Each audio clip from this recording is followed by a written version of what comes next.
Welcome to Your Next Chapter, where we feature conversations with leading audio creators and industry experts shaping the future of podcasting. I'm Jeremiah Tittle, CEO of Next Chapter Podcasts, and your host for insightful conversations that delve into the creative processes, the challenges, and innovations driving the world of audio storytelling. Our guest for this episode is Arielle Nissenblatt. She's an OG champion in the podcast industry. She's the founder and head curator of Earbuds Podcast Collective, a board member of the Podcast Academy, and the former head of community for Squadcast and Descript. Arielle, welcome to the show. Thank you for having me. Pumped to be here. I'm excited to be on your next chapter. Absolutely. No, it's so great to have you. And I was going to lead with a question. Hard-hitting questions on this show. Am I or am I not the most fun person to hang out with at a podcast conference? No, that is correct.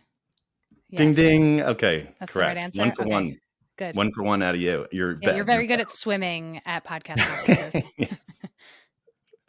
Well, I learned this, and this is more Dane Cardiel's fault and the crew at HeadGum. I learned that getting a hotel room at the hotel, so get them early in advance, which I usually don't, for podcast conferences, so that you can be there with the pool and the hot tubs and all the, where the real business goes down, right? The amenities, yeah.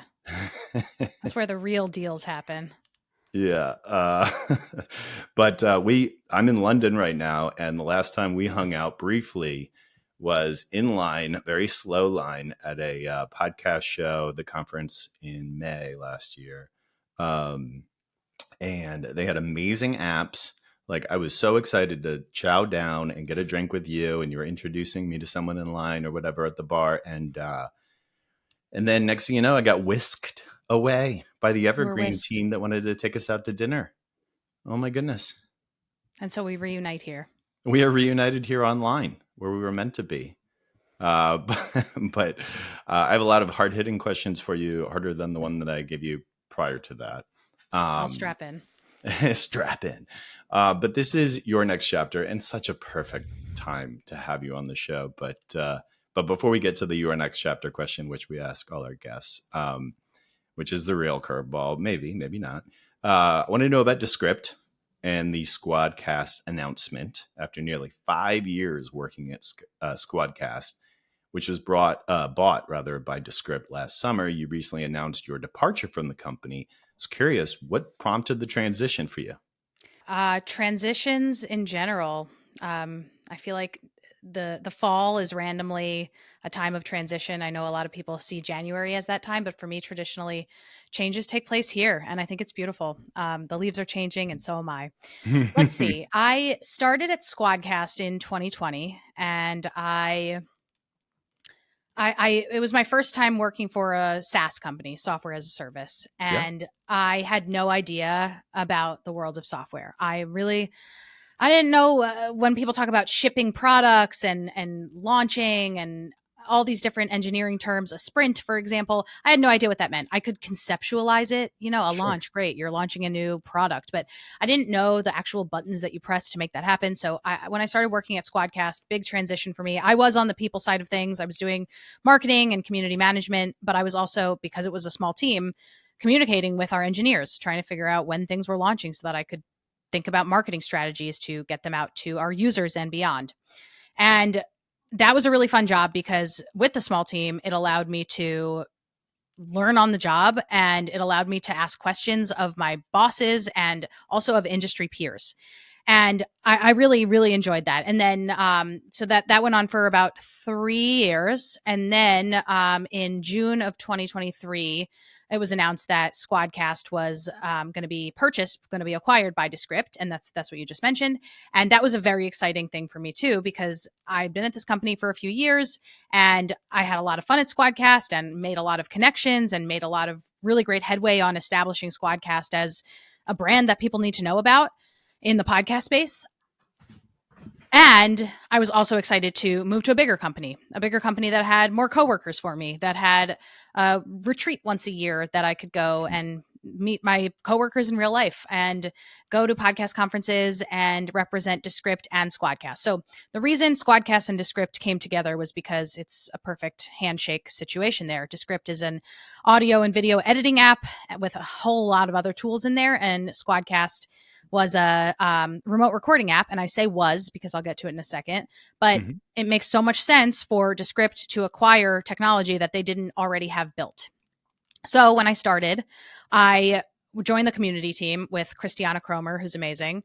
And I quickly got to work understanding the average user at Descript, who it turns out there's really no average user. Everybody from all walks of life uses Descript in many different ways. It's a really versatile product.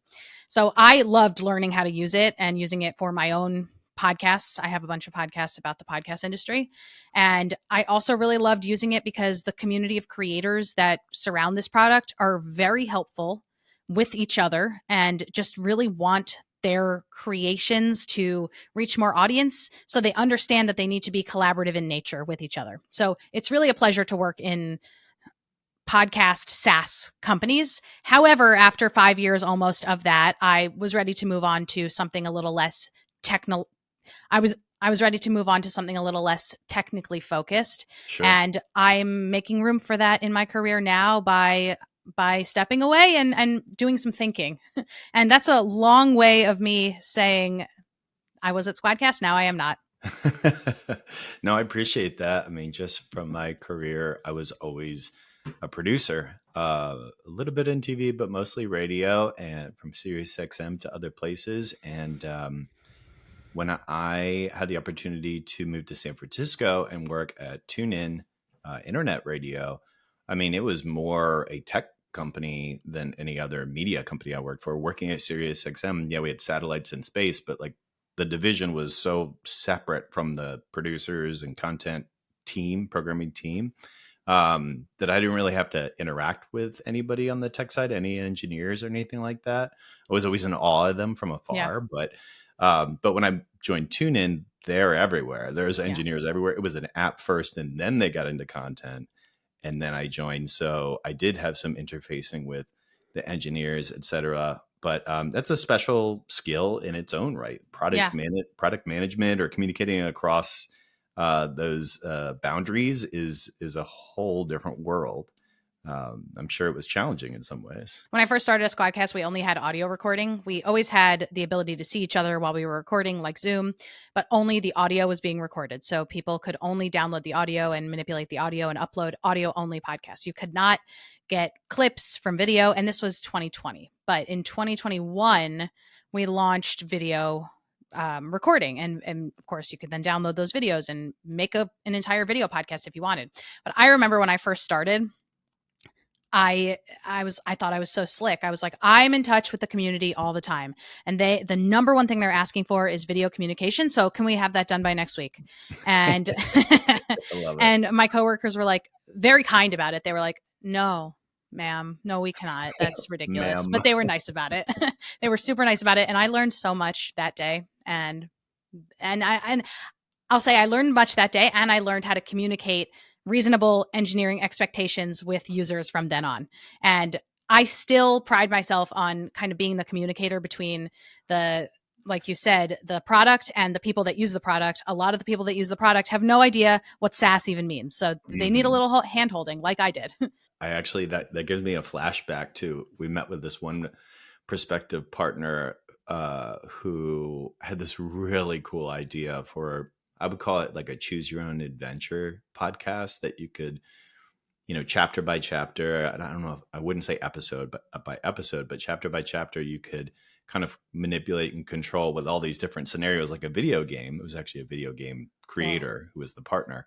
And so the idea was, that you go through this door instead of that door, and then that unfolds. It was such a cool concept, but I remember presenting it to the engineering team, and they were like, I mean, realistically, this is never going to happen at this company. I think someone pulled me aside or something like that and was like, yeah, but this is a great idea. And it's just and you're like, wow, we really love the enthusiasm, but yeah. They were like, let's scale get it our back a little. search working first, or let's get something that's much more basic, that up to the caliber it needs to be, which eventually I accepted and understood, but it can be frustrating for sure.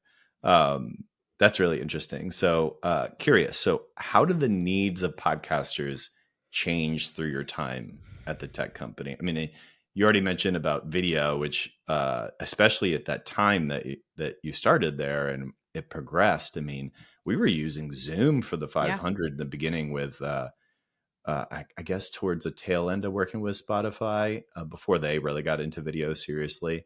But now, at least I say this in calls or meetings or whatever, I say that the majority of our podcasts have a video element. Yeah. They may not all be full episodes. Some are just like promos, but now that's just the standard, is it not? Yes. I mean, it's funny. Now I get people reaching out to me saying, hey, do you do consultations on audio only podcasts? And I'm like, you mean the podcast that I prefer to listen to? Hell yeah, I do. But it's funny that they need to specify, and it is necessary to specify because a lot of marketing material out there lately is going to tell you that you need to have a video element for your podcast. And look, I do think it can be helpful and I do advocate for it. And I do recommend recording videos so that you can at least make clips of your content. It is going to grab somebody's attention on social media more than audio only will, and more than text will. So video is great.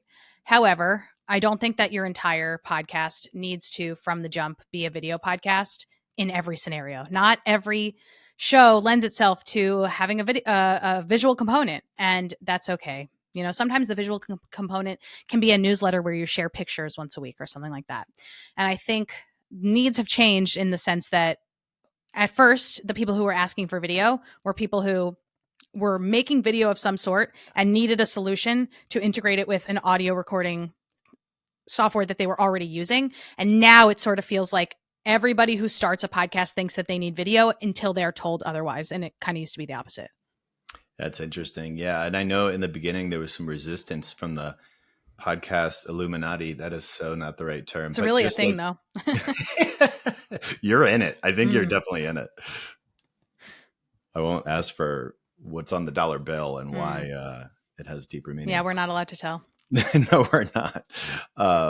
But no, I just think, the audio first mentality has never left me. Because at a certain point, is it special anymore? It's just a TV show. Yeah. It's a low budget TV show.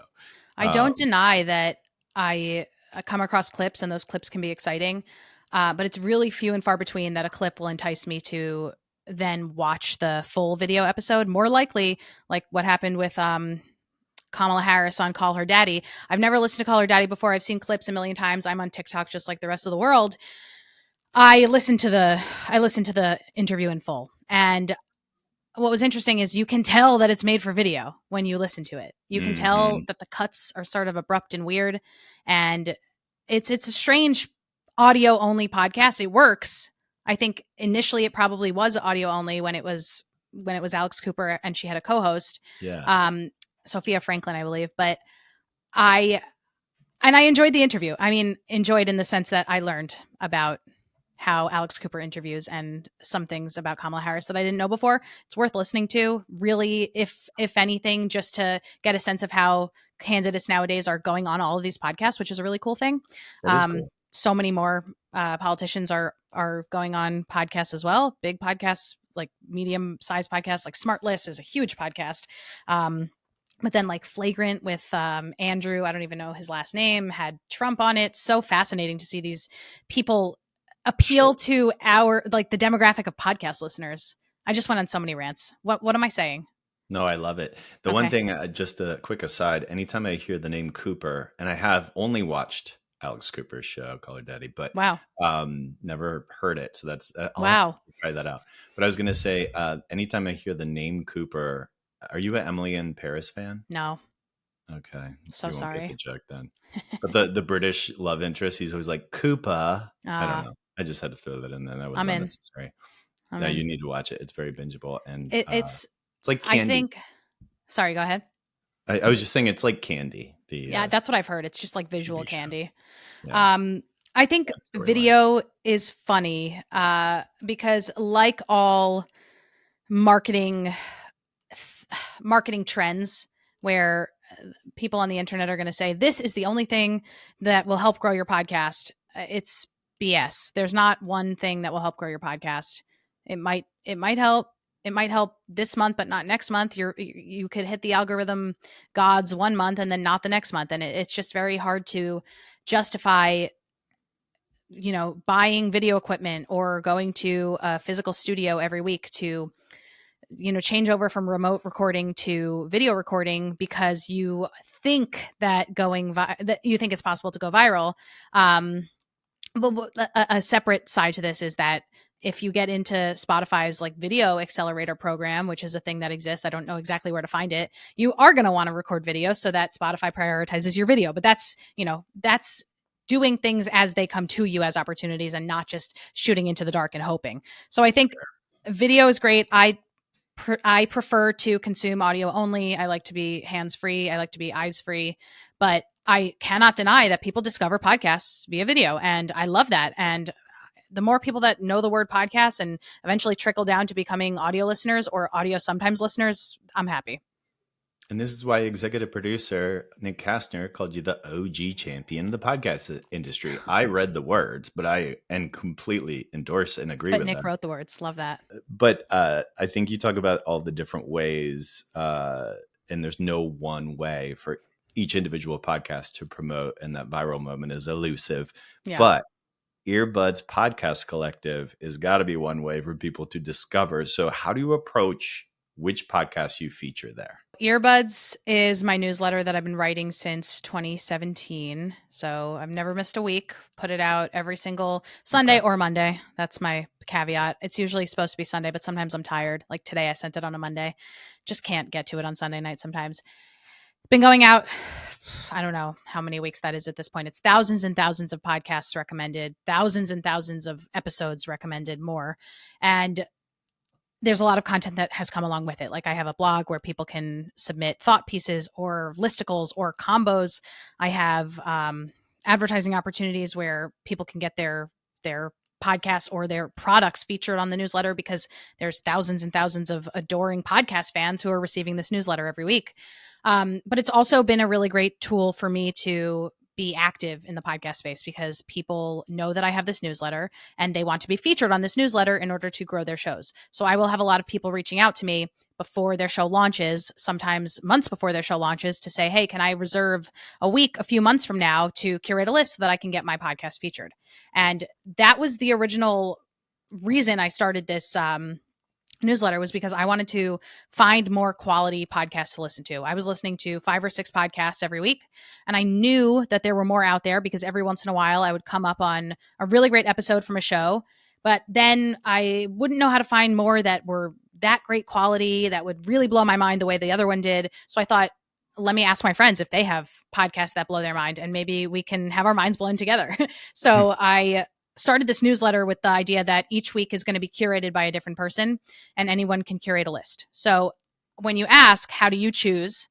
I really choose the curator, and I then make sure that the episodes that they chose are in line with some of our stipulations, which you can see on our website. I'll give you the link so you can check it out. But mostly we just want to make sure that the lists from week to week and from month to month are diverse, that the podcasts are as high quality as possible. Although sometimes, it's worth it to play a really great content episode of a podcast about a niche thing that maybe it's just the best in its class. Like for example, this week we're doing a list on creatives investing wisely. So it's like how to creatively invest in how to invest in your creative business. And that's a pretty niche topic. So the podcasts are not going to be made by Wondery or by Stitcher. They're going to be made by people. And sometimes those people don't have all the resources in the world. But I believe that trade-off is okay because it exposes you to a show that you would not have come across otherwise. So that's how I choose the podcasts that are featured. I choose the people. They submit via a form on the website. I then go through it with somebody who works for me, and we try to sometimes match things up based on holidays that are upcoming. And other times we do it because somebody asked really nicely to have their podcast featured around the time of their launch, and their pitch was so sweet and so reverent. And so we say, okay. I love that. So the words I heard were delegation and user-generated content. Yeah. with guardrails, clearly. Yeah. I mean, you're paying attention to what's going on, which I think is really smart. I do another user-generated content newsletter, actually. Do you know about this? Tell me. I do a newsletter that I started, I want to say in 2021, called Podcast Plunge. The idea was initially, it has changed, but the idea initially was, let's focus on a topic, find a podcast on that topic, and then find where else on the internet that week people have been talking about this. So whether it's an article or a YouTube video or any other piece of media. So I started it like that. It was hard to keep up because it's just doing a lot of research, and I tend to mostly consume podcasts, not so much of a reader, not so much of a YouTube watcher. So I then pivoted the newsletter after a hiatus to still being called Podcast Plunge, but now it's user generated in the sense that each week when we put out an issue, it is based on comments that were received on the last week's issue. So, this week or last week, for example, we featured a bunch of shows that people, so it's Substack, so people can comment and people can see those comments. And I make it very clear that, read through this newsletter. If anything is interesting to you, go and listen to it, and then come back here and recommend for us something that you love.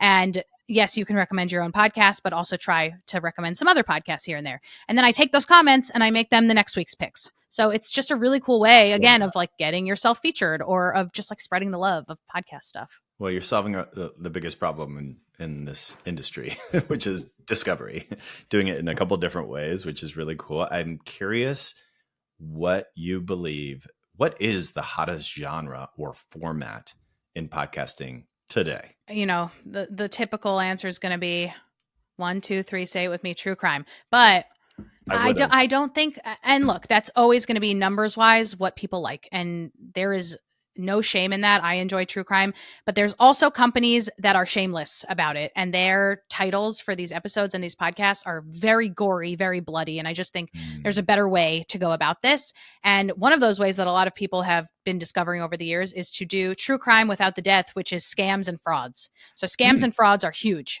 because you don't feel as bad when you're listening to them, because you're not like, your entertainment is not being, it's not coming at the cost of a dead body of a woman who has never been identified. So I think scams, frauds, all that, huge. They can be comedy podcasts. They can be investigative podcasts. Scam Goddess is a comedy podcast created by Lacey Mosley that I highly recommend. Very funny. She always has a comedian on to discuss a crime and a crime or a fraud or she has all these synonyms that she uses. It's great. But then there's an AARP podcast about scams, and that makes sense because a lot of old people get wrapped up in scams. There's non-branded podcasts about scams. People love a scam. People love a grifter. A really great show is called The Opportunist from Cast Media. And it used to be hosted by Hannah Smith. It featured different series of people that were opportunists, that took advantage of people, of institutions that were vulnerable. So again, another really great way to do true crime without doing blood. So I think that's really hot right now. Last year, if you asked me this, I would have said climate podcasts. There were so many climate podcasts that came out last year. So many. And there still are, like, popping up all the time. We worked on one. For a while. The Clio Institute based out of Miami. Actually. Honestly, that was part of my... I knew that you were working on that, and it's part of what contributed to this theory. There were so many climate podcasts last year. That's so interesting. Yeah, I guess you make a good point. True crime doesn't mean true murder. It's still crime if no one dies. Yeah. So another genre of podcast that I think is huge is, and will always be huge, is chatcasts. And it's funny, I said that to somebody recently, chatcast, and they're like, oh my God, did you make that up? And I was like, no, everybody's been saying that for a really long time, but I'll take the credit. Just kidding. Chatcasts are huge, whether it's people gossiping about the week's celebrity news, or it's people talking about what they had for beer last night. What is for beer? Or people talking about what they had when they went to the local brewery. It's like some sort of beer dude podcast. There are so many ways to make a chat podcast, and they're great because they're always on. They're very easy to produce. You can sell ads against them. And I think that advertisers are always looking to find really great podcasts that are brand safe to advertise on. So I don't think that is going away anytime soon. And I don't think that's a bad thing. I think it's a great way of getting information or getting a laugh. Yeah, I like being a fly on the wall in the right room with usually the right comedian, but you know, I, no, it's mostly comedy because I like to Yeah. laugh. I want Yeah. any information, whether real or not. I like it with a little spoonful of sugar, as Yes. I say. Question about diversity. Has diversity among audio creators improved in your opinion? How much more progress is needed at this point from your perspective? I used to be very loud about this on the internet about how there were way too many white male podcasters who were just talking to white male podcasters. White male podcasters who were just talking to other white males about whatever it was that they were talking about. Zero diversity. Um, And I'm not going to say that has changed. It's still very likely that if you bump into a white guy at a bar and you tell him he's a little bit funny, he'll say, "Oh yeah, everyone told me I should start a podcast." That's huge. That will still be happening for a while, and that's okay. I don't think it's a bad thing that these people are starting podcasts. You are one of them. This is a podcast where you are actively seeking out a lot of different guests, and you're being very intentional about that. What I do think is a problem is when those people don't consider the media landscape that they're jumping into. They just want to start a podcast for the sake of saying that they have a podcast. If you want to do that, go have some fun, but you're not entitled to downloads. You're not entitled to listeners. You really got to work hard for those.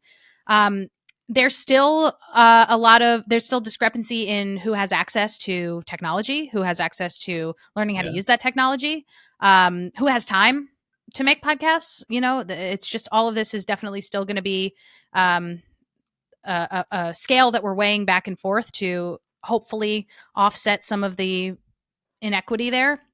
I think now we talk about it more. We talk about how we need more voices in podcasting. But that doesn't necessarily mean that we have more voices in podcasting. I think Apple and Spotify have gotten better at featuring diverse voices on their homepages. And that's a huge part of this, the discoverability angle. But all of us can still do more. If you go on TikTok and every once in a while, a podcast recommendation post will go viral, it'll be like, I'm a podcast girly and here's what I listen to in a day. And it's always like the worst self-help, like pseudoscience podcast you'll ever see. And I'm like, all right, we need to shake things up a little bit. Like this is all just white male dudes who are like, I can optimize your life. And I think that we don't have to always optimize our lives. Amen. I don't know what else to say, but amen to everything you just said.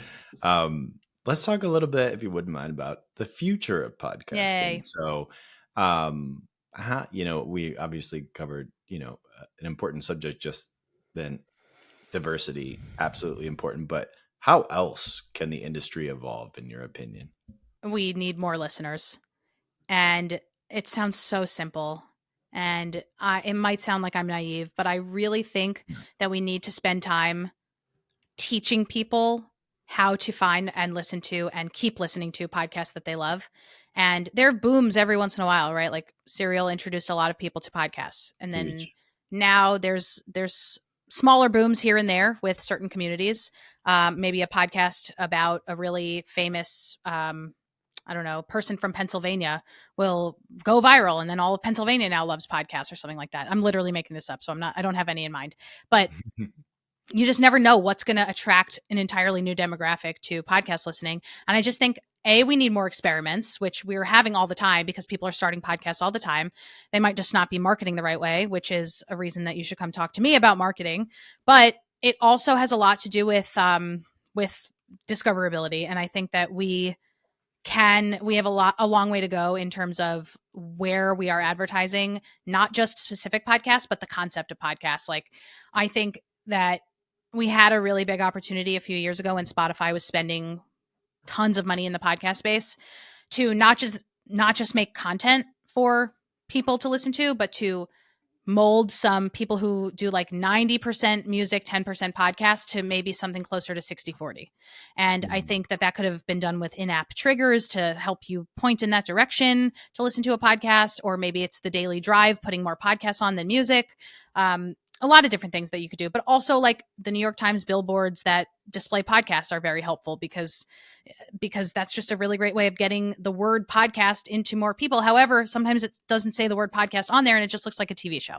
So I think we just need to be more intentional about seeking out new groups that could listen to podcasts, asking questions of those people. I just had the idea last week that New York City Marathon is coming up, and I would love to be able to, like, as the runners are coming through, ask them what they're listening to and see if it's music or podcasts, right? Wouldn't that be such an interesting experiment? So I think we all just, if we want the industry to grow, we have to be thinking about ways to grow listenership so that we can have more listeners who are exposed to more ads, so that more brands want to pay to be featured on these podcasts, so that creators can continue to make these podcasts.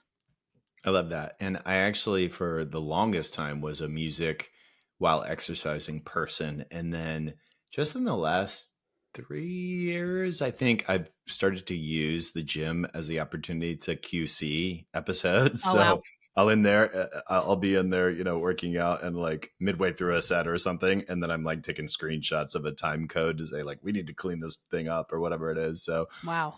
I've come to the other side, to the light side, not the dark side, but the light side of playing podcasts while exercising. I think it's cool. It's the way to go. Honestly, Yeah. hate to say it, true crime will keep you hooked. And I might look a little weird, like laughing at my favorite comedy podcasts in the middle of the gym by myself, but I think that's okay, right? Yeah. That's okay. Whatever works, whatever gets you moving. Yeah. So where do you see the industry headed in the next 2 years? Are we overly optimistic about the podcast industry, or are we right? Are we right in thinking that positive changes are coming, or a resurgence of listenership is coming? And honestly, I think it's a little bit of both. I think I'm really, really into podcast listening. I'm really, really into helping people find their next favorite listen, because it was great for me when I discovered that I could listen for entertainment, but also for education. I learn a lot through podcasts, and I also synthesize information really well through podcasts. And if other people need to be exposed to the concept of podcasting in order to discover that they're also auditory learners, I want to enable that possibility. And I think for that reason, I am optimistic. I think there are a lot more auditory learners, but also consumers out there who want to go for a walk and don't want to sit in front of the TV. And don't get me wrong, I want to sit in front of the TV a lot, but I also, right now it's really nice out, I'm going to go for a walk after this and listen to a podcast.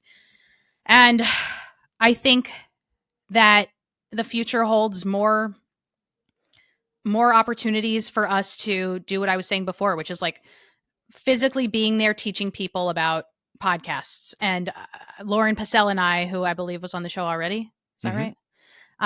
Lauren Passell and I have this idea that we want to go to a farmer's market and set up a booth that's like ask me about podcasts. So we'll be next to the tomatoes and the honey, and then we'll just be the podcast people and just start a conversation. Maybe it's podcast advice, maybe it's podcast recommendations, but really it's just getting the word podcast out there so that we can find out what the perception of this media is to people, and then figure out what changes we need to make in order to make them more palatable to more people.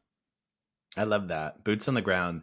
You go to one of these conferences and you find a lot more folks like me, I guess, maybe us, in the fact that we're all optimistic. I mean, yeah, there's some people that have seen their businesses take a dip, reflective of the economy, and obviously with the tech divestment, whatever you want to say. I'm very much from the school of thought of Chris Peterson and Download Media, where I mean, he's constantly on LinkedIn just preaching the gospel of, look, this is an untapped market. Like, it is not nearly as saturated as so many other markets in terms of advertising revenue going up, listening going up. There's just like a audience in the US and in many other countries going up. So I've drunk the Kool-Aid a long time ago. So anyone who tries to tell me that it's suffering, I don't really see it. It may be on an individual level when you see Spotify lay off a good percentage of people, like Dane Cardiel pointed that out. And I was like, look, you're right. Tail between my legs. Like, I feel for all those people who lost their gigs. But I think as the overall industry picture is still very positive. I also think there are still companies that overhired or hired Fair. when they were running many more shows that needed bigger staffs. But Mhm. there are I was just talking about this with Nick too. There are so many podcast networks out there that you've never heard of that are randomly doing 100,000 downloads an episode. And they've just found a niche, and they're not even like, they wouldn't even consider themselves podcast people. They probably don't even know what podcast movement is. And yet they have these really popular podcasts among specific groups, and they also have Facebook communities around that, and they're selling memberships, and it's great. And audio is just the medium for them. So I think, yes, the vocal journalist centric podcast producers that have been laid off over the past few years, it sucks. And hopefully we can find a way to make this more sustainable overall. Because we want those investigative shows. We want those shows that take forever to work on, and they're hard to sell ads against because they deal with tough subjects, but we want them because they're necessary and we need them. Yet, if you want to work in the podcast space and you're just willing to work in the podcast space, you could probably find somebody to produce their show and upload their content and, write the show notes to get yourself a little experience. And then on the side, maybe work on what you want to work on. That's an investigative show that maybe one day there will be money for. 100%. I want to take just one quick step back when you talked about auditory learning. And I often am saying, like, people learn, or they're disposed to learn a number of different ways, visually, auditory, and that's just so it's simpatico with like our approach with our Shakespeare series Play on Podcast, because I mean, I found Shakespeare really difficult in school, but these stories are so good, and they apply to what we're going through right now. We just launched Julius Caesar ahead of this election. Wow. In the US, and it feels like we're doing something special because we're not just using the straight text from Shakespeare 400 years ago. We're doing something that applies to the modern day, like, situation that we're all in. So our goal ultimately is to take, we've done now 15, this is our 16th series Shakespeare play, and really get in the hands of the schools however we can. It doesn't have to be traditional, but it's just a huge passion for us at Next Chapter. I know it's not gonna happen tomorrow, but we're trying to build those avenues. So final question for you. We're coming on it now. You can answer now and then again in a year or whenever we get the luxury of having you back on the show. But what's your next chapter, Arielle? I right now am having a lot of fun with coming up with ideas and chasing those ideas. And that can be anything. But lately it's been the power of LinkedIn. This sounds so lame and corporate, but I really believe, like, I've figured out LinkedIn in the sense that if I post there and I hit the formula the right way, I'm going to get tons of DMs and people are going to want to pay me to do consulting. And that's pretty cool. Like, to have that as an inbound without me really trying that hard. I kind of do it by mistake all the time. And I want to teach more people to do that, because I'm not saying it's easy, but I am saying that if you genuinely have something to offer and you can explain that thing well, LinkedIn is a really great place for you to put that. And this relates to, podcasts. You have something, people need something to listen to. You've got something to solve their problem. But it also comes with consulting. It also comes with everything that you could possibly sell. So lately, just in the last week or so, I had this idea that I want to interview founders about what makes them and their business unique, but more importantly, what is a philosophy that they have that would lend itself to LinkedIn thought leadership. And I want to record them. I want to take that recording. I want to make some social clips for it.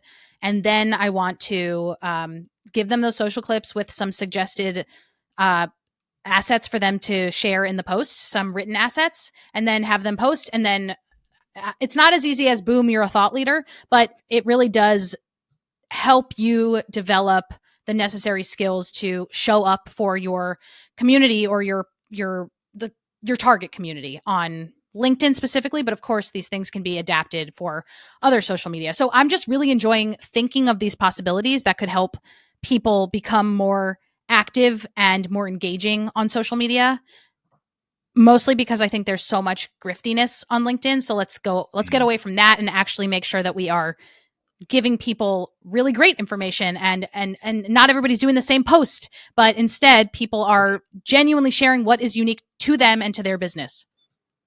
I love that. I actually was kind of anti LinkedIn for a while there. My mentor, the chief content officer at TuneIn, Kevin Straley, he really soured me on LinkedIn for a while. I don't know. It just was more maybe a ton of people reaching out to him for jobs or whatever. That definitely happens. Yeah. And that happens, right? But now I've completely, I saw him starting to post stuff about TuneIn's wins, and I was just like, what? I thought you told me this wasn't a place to hang out. And now I'm on LinkedIn a lot more than I've ever been, I think. Yeah. Especially when not looking for a job, but just trying to like let the world know. I think it's gotten better. I think it's really effective. I agree. Every conversation I have lately is LinkedIn is actually my favorite social platform. It's cool. Yeah. It's cool now. It's definitely better than Facebook. And Twitter, yeah.